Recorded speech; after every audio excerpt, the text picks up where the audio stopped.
ഒരു അച്ഛൻ നിയമത്തെ കാക്കുന്ന ഒരു പ്രോസിക്യൂട്ടർ. പക്ഷെ ഒരു ദിവസം അതേ നിയമം തന്നെ സ്വന്തം മകനെതിരെ തിരിയുമ്പോൾ എന്ത് ചെയ്യും?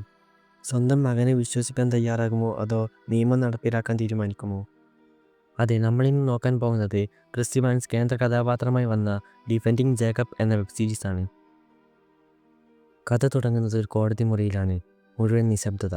എല്ലാവരും ഒരാളെ മാത്രം നോക്കി നിൽക്കുന്നു. അയാളുടെ പേരാണ് ആൻഡ്രൂ സ്റ്റീഫൻ ബാർബർ, അല്ലെങ്കിൽ ആൻഡി ബാർബർ. ആൻഡി ഒരു പ്രോസിക്യൂട്ടറാണ്. അദ്ദേഹം സാധാരണ പ്രതികളെ വിസ്തരിക്കാറുള്ള ഒരാൾ കൂടിയാണ്. പക്ഷേ ഇന്ന് അദ്ദേഹം സാക്ഷിമൊഴി നൽകുന്ന സീറ്റിലാണ് ഇരിക്കുന്നത്. എതിർഭാഗം വക്കീൽ ആൻഡിയെ വിസ്തരിക്കുകയാണ്.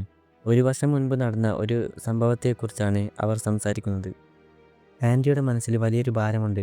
ഒരു ദുരന്തം സംഭവിച്ചെന്ന സൂചനയോടുകൂടി കഥ ഫ്ലാഷ് ബാക്കിലേക്ക് പോകുന്നു. 10 മാസങ്ങൾക്ക് മുൻപ് ആൻഡി ബാർബർ അവിടെ ഒരു അസിസ്റ്റന്റ് ഡിസ്ട്രിക്ട് അറ്റോർണിയാണ്. നിയമത്തെയും നീതിയെയും ബഹുമാനിക്കുന്ന ഒരാൾ. അദ്ദേഹത്തിൻ്റെ ഭാര്യയാണ് ലോറി. അവരുടെ മകനാണ് ജേക്കബ്. എന്നത്തെയും പോലെ രാവിലെ ആൻഡി മകനെ വിളിച്ചെഴുന്നേൽപ്പിക്കുകയാണ്. എഴുന്നേൽക്കാതിരുന്ന മകനെ ശല്യപ്പെടുത്തിയാണെങ്കിലും ആൻഡി വിളിച്ചെഴുന്നേൽപ്പിക്കുന്നുണ്ട്. ജേക്കബ് സാധാരണ ആരോടും മിണ്ടാതെ ഒതുങ്ങിക്കൂടുന്ന ഒരു കുട്ടിയാണ്. അതുകൊണ്ട് തന്നെ അവന് അധികം കൂട്ടുകാരൊന്നുമില്ല. അതിനുശേഷം ആൻഡിയാണ് കാണിക്കുന്നത്. അന്ന് രാവിലെ ഓഫീസിലേക്ക് പോകുന്ന വഴിക്ക് ഒരു ഫോൺ കോൾ വരുന്നു. അവിടുത്തെ ഒരു ലോക്കൽ പാർക്കിൽ ഒരു കുട്ടിയുടെ മൃതദേഹം കണ്ടെത്തിയിരിക്കുന്നു. ആൻഡി ഉടൻ സംഭവ സ്ഥലത്തെത്തി പരിശോധിക്കുന്നു. മരിച്ചത് 14 വയസ്സുകാരനായ ബെൻ റഫ്കിൻ എന്ന പയ്യനാണ്. തൻ്റെ മകൻ ജേക്കബിൻ്റെ സ്കൂളിൽ പഠിക്കുന്ന ഒരു കുട്ടിയാണത്. 3 തവണ നെഞ്ചിൽ കുത്തേറ്റ രീതിയിലായിരുന്നു ശരീരം. യാതൊരുവിധ തെളിവുകളും അവിടെ ബാക്കിയുണ്ടായിരുന്നില്ല. ആ ഒരു കൊലപാതകം ആ നാടിനെ തന്നെ ഒന്ന് ഇളക്കി. അന്ന് രാത്രി തന്നെ ബെന്നിൻ്റെ ഫ്യൂണറൽ നടന്നു. പിറ്റേന്ന് തന്നെ കൊലപാതകത്തിൻ്റെ അന്വേഷണവും ആരംഭിച്ചു. ഈ കേസ് അന്വേഷിക്കാനുള്ള ചുമതല ആൻഡി ബാർബറിനായിരുന്നു. ആൻഡി തൻ്റെ വിശ്വസ്തയായ പാം ഡെഫിയുമായി ചേർന്ന് അന്വേഷണം ആരംഭിച്ചു. ആദ്യഘട്ടത്തിൽ ആൻഡി സ്കൂളിലെ കുട്ടികളെയും അധ്യാപകരെയും ചോദ്യം ചെയ്തു. എന്നാൽ ബെന്നിന് ശത്രുക്കളാരും ഉണ്ടായിരുന്നതായി അവരാരും പറയുന്നില്ല. എന്നാൽ സ്കൂളിലെ കുട്ടികൾക്കിടയിൽ ഒരു തരം നിശബ്ദതയുണ്ടായിരുന്നു. എന്നാൽ അതിനിടെ ഒരു കുട്ടിയോട് ചോദിക്കുന്നതിനിടയിൽ അവൾ ഇങ്ങനെ പറയുന്നു, എനിക്ക് നിങ്ങളുടെ മകൻ ജേക്കബിനെ അറിയാം. ഓ, നിങ്ങൾ ഫ്രണ്ട്സാണോ എന്ന് ആൻഡി തിരിച്ചു ചോദിക്കുന്നു. ഇല്ല, നമ്മൾ ഫ്രണ്ട്സൊന്നുമല്ല, പക്ഷെ ചെറിയ പരിചയമുണ്ട് എന്നവൾ തിരിച്ചു പറയുന്നു. എന്ന് പറഞ്ഞ് അവൾ എഴുന്നേറ്റ് പോകുന്നു. എന്നാൽ പോകുന്നതിനിടെ അവൾ ആൻഡിയോട് ഇങ്ങനെ ചോദിക്കുന്നു, നിങ്ങൾ ഇതിനെക്കുറിച്ച് ജേക്കബിനോട് ചോദിച്ചിനോ? ഇല്ല, എന്താണ് നീ അങ്ങനെ ചോദിച്ചത് എന്ന് ആൻഡി തിരിച്ചു ചോദിക്കുന്നു. പക്ഷെ അവൾ ഒന്നും മിണ്ടാതെ തന്നെ തിരിച്ചു പോകുന്നു.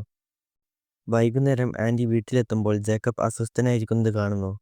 ബെന്നിൻ്റെ മരണത്തെക്കുറിച്ച് ആൻഡി അവനോട് ചോദിക്കുന്നു.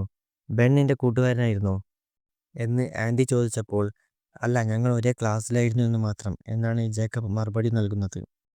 ജേക്കബിൻ്റെ സംസാരത്തിൽ ബെന്നിനോട് വലിയ സഹതാപമൊന്നും ഉള്ളതായി തോന്നുന്നില്ല. അന്വേഷണത്തിനിടയിൽ പോലീസ് ലിയോനാർഡ് പാറ്റ്സ് എന്ന ഒരാളെ ശ്രദ്ധിക്കുന്നു. അയാൾ മുൻപ് ലൈംഗിക കുറ്റകൃത്യങ്ങൾക്കിടയിൽ ഏർപ്പെട്ടിട്ടുള്ള ഒരാളാണ്.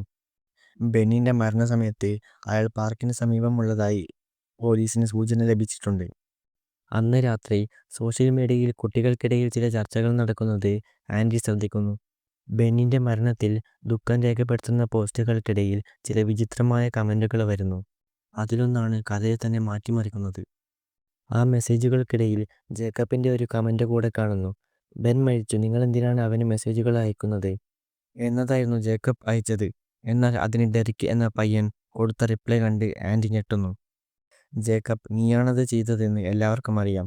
നിന്റെ കയ്യിലൊരു കത്തിയുണ്ട്, ഞാനത് കണ്ടിട്ടുണ്ട് എന്നതായിരുന്നു ആ റിപ്ലൈ. ഇത് കണ്ട ആൻഡി നേരെ ജേക്കബിൻ്റെ റൂമിലേക്ക് പോകുന്നു. ജേക്കബ് ഉറങ്ങുകയായിരുന്നു. ആൻഡി ആ റൂം മുഴുവൻ പരിശോധിക്കാൻ തുടങ്ങുന്നു. കുറേ തപ്പിയിട്ടും ഒന്നും കിട്ടുന്നില്ല. അതുകൊണ്ട് തന്നെ ആൻഡിക്ക് ആശ്വാസമാവുന്നു. അവസാനം അവിടെ ഒരു മേശ കൂടെ തുറന്നു നോക്കിയപ്പോൾ ആൻഡി അമ്പരന്ന് പോകുന്നു. ഒരു ബാഗിൻ്റെ ഏറ്റവും ഉള്ളിൽ തുണി കൊണ്ട് പൊതിഞ്ഞ നിലയിൽ ഒരു കത്തി ആൻഡി കാണുന്നു. അതൊരു സാധാരണ കത്തിയായിരുന്നില്ല, മറിച്ച് വളരെ മൂർച്ചയുള്ള ഒരു ഹണ്ടിങ് നൈഫ്. ബെന്നിൻ്റെ ശരീരത്തിൽ മുറിവുകൾ ഉണ്ടാക്കിയത് ഇതേപോലെയുള്ള കത്തി ഉപയോഗിച്ചാണ്. ആൻഡി ആ കത്തിയെ നോക്കി തകർന്നു നിൽക്കുന്നിടത്താണ് 1ാമത്തെ എപ്പിസോഡ് അവസാനിക്കുന്നത്. ഇതിൻ്റെ ബാക്കിയായ 2ാമത്തെ എപ്പിസോഡ് ഉടനെ തന്നെ വരുന്നതായിരിക്കും. അതിനായി സബ്സ്ക്രൈബ് ചെയ്യാത്തവർ സബ്സ്ക്രൈബ് ചെയ്യുക.